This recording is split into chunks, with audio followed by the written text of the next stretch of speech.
सुबह जब मार्केट खुला तो प्रॉफिट बुकिंग के कारण चांदी में 17% तक का महा क्रैश देखा गया। हालांकि दिन में थोड़ी रिकवरी जरूर हुई, लेकिन डर का माहौल अब भी बना हुआ है। अगर हम सराफा बाजार की बात करें, जहां आम जनता फिजिकल सोना और गहने खरीदती है, तो वहां चांदी आज 40,638 रुपए तक सस्ती हुई है और सोना 9,500 रुपए तक नीचे आया है। India Boolean and jewellers association यानी IBJ के मुताबिक अभी 24 कैरेट सोने का रेट 1,65,000 रुपए के आसपास आ गया है। अब सबसे बड़ा सवाल यह है कि क्या सोने और चांदी के अच्छे दिन खत्म हो गए हैं? क्या इन्होंने अपना पीक यानी सबसे उच्चतम स्तर छू लिया है? कमोडिटी एक्सपर्ट्स का कहना है कि हमें इस वक्त विशेष सतर्कता बरतने की जरूरत है।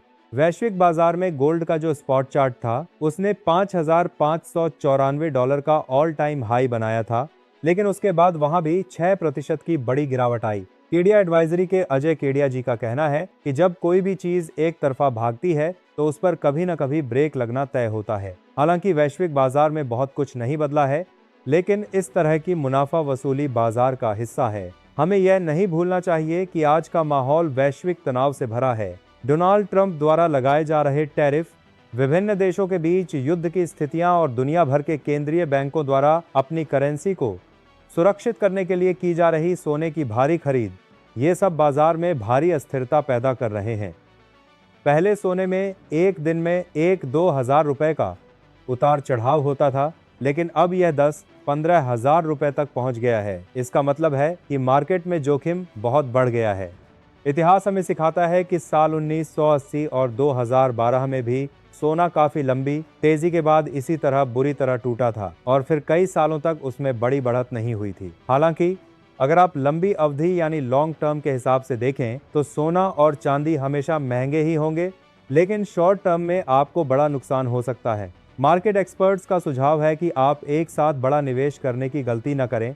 सबसे बेहतर तरीका यह है कि आप SIP यानी थोड़ा थोड़ा निवेश शुरू करें। जैसे आप हर महीने अपनी बचत के तरह से के हिसाब से 5,000 या 10,000 रुपए का सोना खरीद सकते हैं।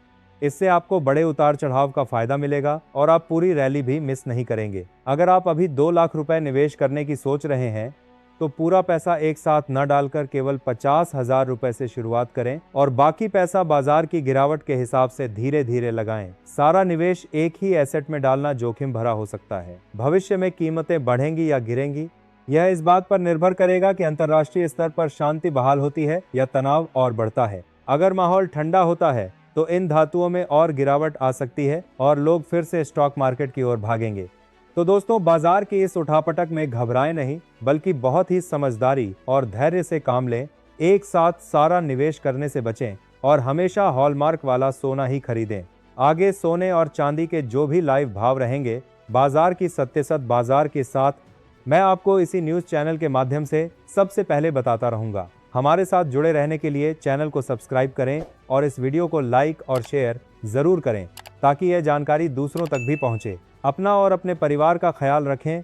कल फिर मिलेंगे एक नए विश्लेषण के साथ। तब तक के लिए नमस्कार, जय हिंद, वंदे मातरम।